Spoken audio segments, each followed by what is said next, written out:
New York City is a home of many well-known monuments and public art. The city's Percent for Art law requires 1% of the capital budget to be spent on public art. There are over 300 sculptures across the New York metropolitan area, and tourists from all over the world come to see them. While most statues in New York are well appreciated by visitors, some have been highly controversial. East Harlem residents and Central Park visitors pass by the statue of Dr. Marion Sims. It has stood there since 1934. I like the expression on his face. I really like it. I think it catches your eye when you walk by. Definitely very interesting, unique to Central Park as every other statue is here, and it definitely has a story to tell. Indeed, there is a story to tell. Earlier this year, the city's councilwoman tried to remove the statue once she found out that Sims conducted medical experiments on enslaved women. In the West Village, statues of two couples in Christopher Park entertain tourists and visitors every day. The statues were placed in commemoration of the gay liberation movement. In 1980, local residents objected the placement of these four statues because they felt public space would be too crowded. Residents today disagree. I live here, so it's perfectly okay with me. I'm used to them. Statues is just life in the village. It's the way it is. The way people live that way, the people see it that way. I like art, and if it makes me feel at peace, I'm at peace with it. I don't think they should get rid of them. It'd be a shame. It'd be messed up. You gotta have art in a society. Yeah, I didn't really notice them when we sat down, but I took a photo to be arty. I certainly didn't think that there's a definite leaning towards males in the statue world. Yeah, but now that I think about it, they are mainly dude statues. Yeah. But I think if you want more female statues, just erect more female statues. Don't knock down the ones we've already got. When controversy surrounding statues receive enough opposition, they are successfully removed. King George III and the Tilted Arch, originally placed in downtown Manhattan, are no longer there. While others were destroyed and removed, one statue in Queens still stands tall today. It's real decorating around here, you know? It's pretty good. Everybody come and it'll take pictures like you. I've been living in this area for a while, and I pass through it all the time. It's become something I look forward towards. I'm meeting my friends here too, so it's like a landmark, and it's part of the community, so I feel like it's part of us, and I would want it to stay here. The civic virtue has been controversial since it was originally placed in front of City Hall in 1922, then moved to Borough Hall in 1941.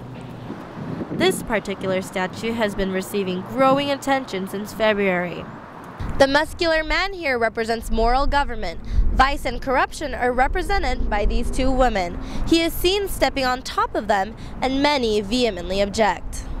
Congressman Anthony Weiner has tried to get rid of it on the grounds that it is sexist. By depicting women under a muscular man was a common artistic form of its time, which is out of step with our cultural expressions of the moment. He said, maybe that was appropriate in the 1920s, but today, when women's rights are under attack, it simply doesn't reflect where we are today. Clearly, it should not be put on such a prominent pedestal, literally and figuratively.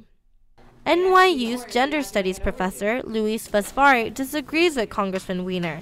He's a politician, so, you know, it's a ploy. It's silly, and it's dangerous if it were done wholesale.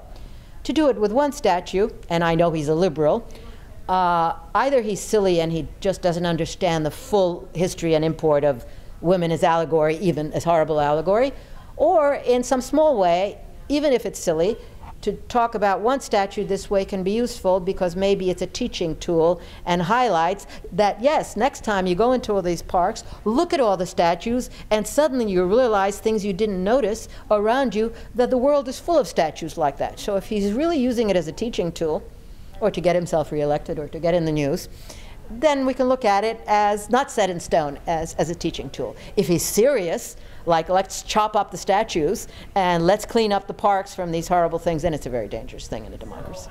She does not think removing the statue will change anything.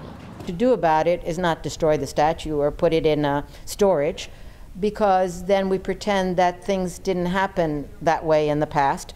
We falsify history. We have to study it. We have to think about, if we're going to have public art, yes, we should represent all the people who are in society. A representative for NYU's National Organization for Women also believes that the removal of these statues isn't the best choice. There are a lot of negative things about the public statues that we have, but I don't know if engaging in censorship activities is really the way to go about changing how people are represented in the public space for situations in which there's a statue that's been part of a community for a long time and may actually represent positive things for the people who live there. I think that coming into their community and saying, we're going to take this away from you may actually damage the way the feminist agenda is is viewed publicly. In a period of political correctness we live in today, statues representing male dominance may be unacceptable. Whether more female statues are added or more education is provided, for now, these statues are here to stay. I'm Sarah Moon reporting.